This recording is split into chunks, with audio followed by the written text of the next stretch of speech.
Hello, I'm Mark from Moonstone Publications. Welcome to this overview of some of the stories we've covered over the past week.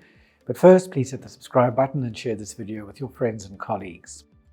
The long-term insurance ombudsman has faulted an insurer that rejected a disability claim for not taking a holistic view and not considering medical and other evidence not only before but also after a complainant's employment was terminated.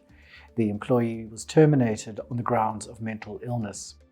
Fed Group Life also rejected a subsequent critical illness claim after the complainant was diagnosed with cancer.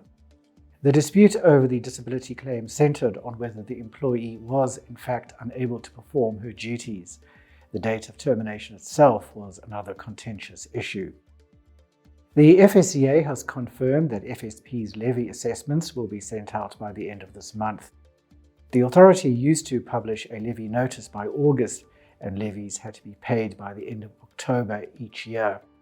This is no longer the case now that the two Levies Acts are in effect. Our article explains the new situation with respect to the deadlines for levy payments.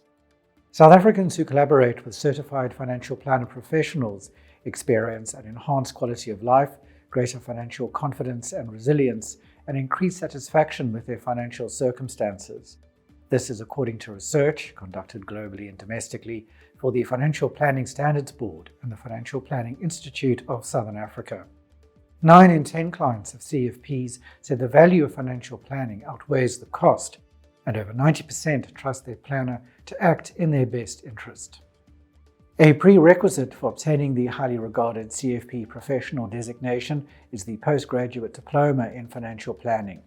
Moonstone Business School of Excellence is accepting applications for this qualification for the first semester of next year.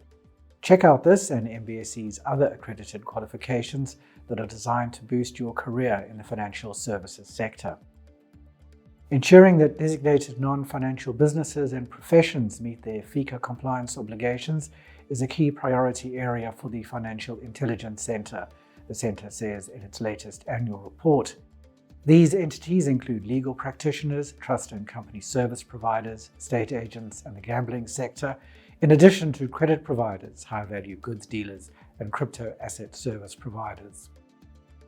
The Minister of Finance has published the draft amendments to the money laundering and terrorist financing control regulations that set out the requirements for the sharing of information between accountable institutions. The regulations emphasize the need for accountable institutions that enter information sharing arrangements to take steps to protect the integrity and confidentiality of shared client information. Bookings are still open for Moonstone's free FICA compliance webinar on the 18th of October. The webinar will equip attendees to understand the various steps of a risk-based approach that the Financial Intelligence Center requires all accountable institutions to adopt when conducting business activities and transactions. The Association for Savings and Investment South Africa has expressed its concern about the high number of policy lapses and surrenders in the first half of this year. Asisa released its latest life industry statistics this week. Asisa urged policyholders who are struggling to make ends meet to discuss their options with their financial advisors before letting go of their risk cover. The FSCA has welcomed the Financial Services Tribunal's decision to uphold the reduced fine of 20 million rand imposed on former Steinhoff Chief Executive Markus Jooste for insider trading. The FSCA will inform the public of the outcome of another enforcement process that relates to the alleged publication of false statements by several persons linked to Steinhoff. The tribunal said a penalty that was too lenient would result in investors concluding that South African markets are inadequately regulated and therefore vulnerable to abuse and manipulation. That's all we have for this week. You can read these stories and many more on our website, moonstone.co.za.